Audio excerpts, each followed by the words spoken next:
Assalamualaikum warahmatullahi wabarakatuh.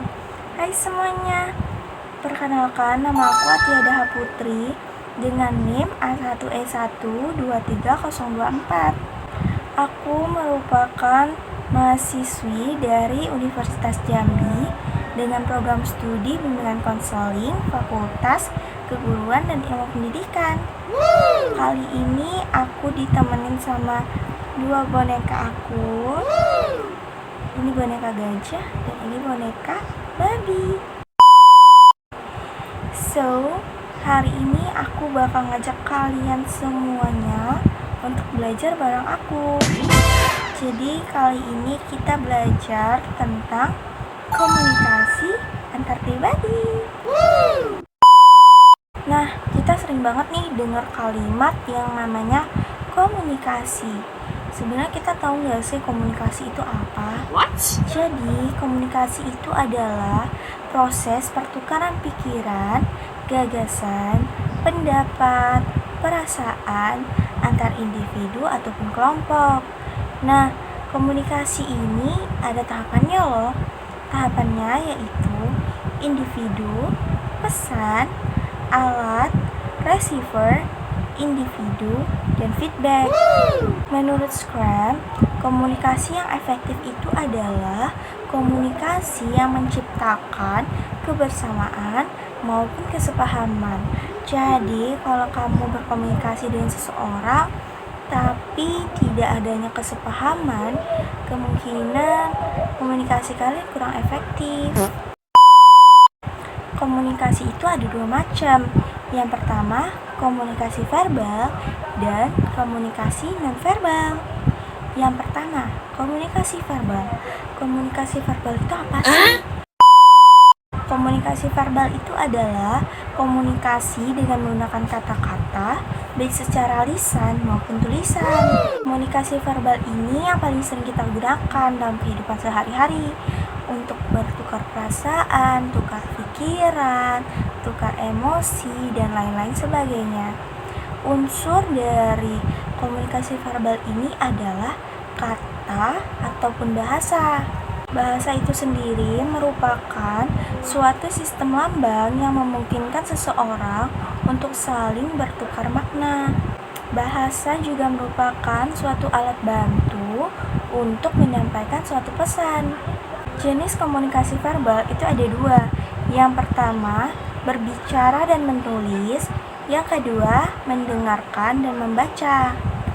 Selanjutnya, yang kedua, komunikasi nonverbal. Jadi, komunikasi nonverbal itu adalah semua bentuk komunikasi selain kata-kata. Jadi, bisa dikatakan raut wajah, gerakan tubuh, itu merupakan salah satu dari komunikasi nonverbal. Bahasa verbal dan bahasa nonverbal itu berjalan searah. Bisa dikatakan seperti saat kita mengatakan tidak secara tidak langsung, kepala kita akan menggeleng kayak gini. Untuk beberapa teman kita yang memiliki keterbatasan seperti tidak bisa mendengar, mereka biasanya berkomunikasi dengan komunikasi nonverbal. Mereka bisa menggunakan bahasa isyarat, gerakan tubuh, dan lain sebagainya. Untuk teman-teman kita yang buta, mereka bisa menggunakan sensorik dari kulit, yang itu juga merupakan komunikasi nonverbal. Marknet menyatakan beberapa fungsi dari kode nonverbal itu sebagai berikut. Yang pertama, repeating, yaitu untuk mengulang kembali pesan yang disampaikan secara verbal. Seperti saat kita berkata iya, maka kita akan mengangguk. Yang kedua, substitusi, yaitu menggantikan kalimat verbal. Seperti saat kita ingin berkata tidak atau tidak tahu, kita tidak berbicara, tapi kita hanya menggerakkan tangan kita atau tubuh kita seperti. Yang ketiga, kontradiksi, yaitu menolak pesan verbal atau menggantikan makna lain dari pesan verbal. Yang keempat, complementing atau melengkapi atau memperkaya pesan. Yang kelima, aksentuasi atau menegaskan pesan verbal.